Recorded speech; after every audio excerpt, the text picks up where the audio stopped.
ভুল অ্যান্সার দিচ্ছি।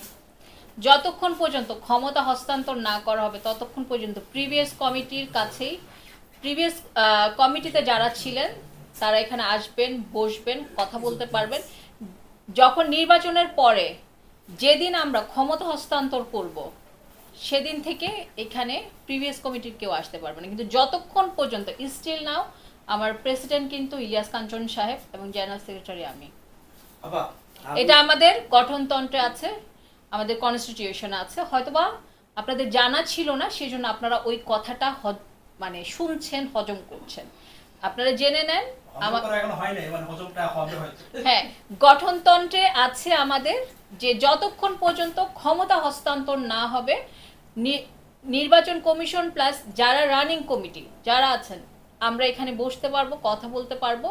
যেদিন থেকে নির্বাচনের পরে যে নির্বাচিত হবে সেদিন পর্যন্তও কিন্তু প্রেসিডেন্ট কিন্তু আমার ইলিয়াস কাঞ্চন সাহেব, উনি গিয়ে যখন যে নির্বাচিত হবে তাকে শপথ পাঠ করাবে, তারপর থেকে আর উনি এখানে মানে নির্বাচিত কমিটি ছাড়া এখানে কেউ আসতে পারবে। But previous committee still now alive আছে।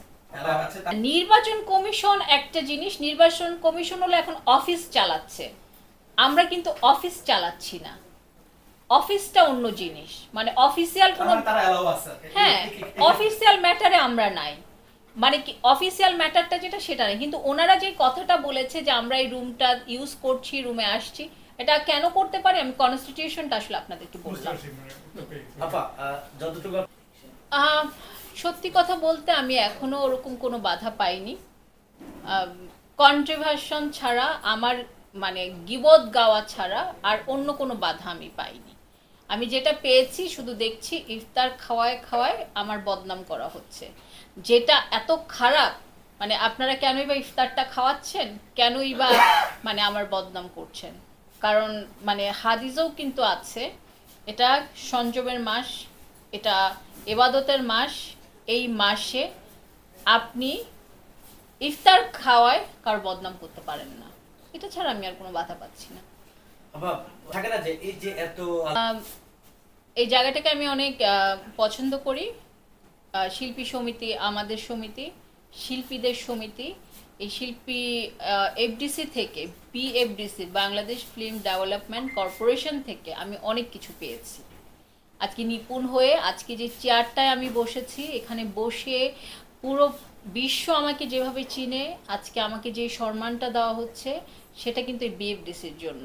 আমার মনে কিন্তু কোনো আক্ষেপ নেই। অনেক সময় বলে অনেকে যে আমি মারা গেলে যাতে আমাকে এখানে আনা না হয়, আমি যাতে এখানে না আসি, কিন্তু এই এফডিসি আমাকে এত কিছু দিয়েছে, এত সম্মানিত করেছে। আমার কাছে মনে হয় যে এই ইলেকশনটা করা আমার খুবই দরকার।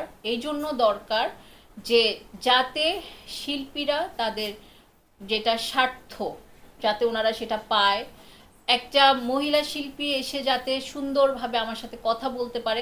এখন কিন্তু যারা মহিলা শিল্পী আছেন ওনারা কিন্তু খুব খুশি যে এসে আমরা নিপুণের সাথে কথা বলতে পারি, যে কোনো সময়কে জড়ায় ধরতে পারি। হয়তো পুরুষ শিল্পীদের জন্য একটু ঝামেলা হচ্ছে, ওনারা বলেছো যে আমরা তো আসলে ভিতরে আসতে পারি না, ওনার সাথে দূরত্ব হয়, সেই জন্য ওনাদের জন্য আসলে আমাদের প্রেসিডেন্ট আছেন। তাই এই বিএফডিসি আমাকে অনেক কিছু দিয়েছে এবং এখানের জন্য আমি কিছু করতে চাই।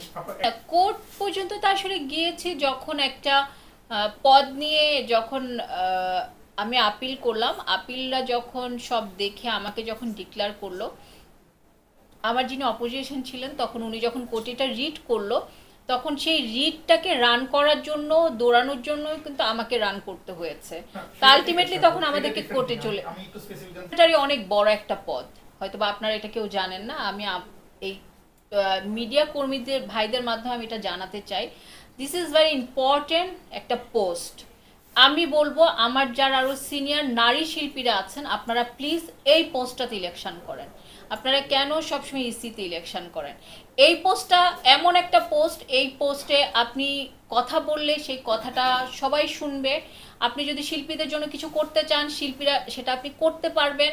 আপনি যদি মন্ত্রণালয় থেকে গিয়ে বিভিন্ন মিনিস্ট্রিতে গিয়ে শিল্পীদের স্বার্থে কোনো কথা বলতে চান, সেটাও হবে। আমার কাছে মনে হয় যারা আপনারা ফেস ভ্যালু আছে, আপনারা সবাই সুপারস্টার, আপনারা please general secretary post president post, এগুলাতে আপনারা ইলেকশন করেন। কারণ নাও ইজ দ্য টাইম, এখন আপনাদেরকে এখানে আসতে হবে। আমি আপনাদের জন্য, স্পেশালি নারী শিল্পীদের জন্য, আমি আপনাদের জন্য এই পথটা আসলে সহজ করে দিয়েছি। এটা কিন্তু একটু কঠিন ছিল, সবাই কিন্তু চিন্তা করছিল একটা মহিলা সে কি পারবে এই পোস্টটা ক্যারি করতে। আমি কিন্তু আপনাদের জন্য এটা সহজ করে দিয়েছি, এখন আপনারা এই পোস্টগুলোতে আসবেন। S karate TV.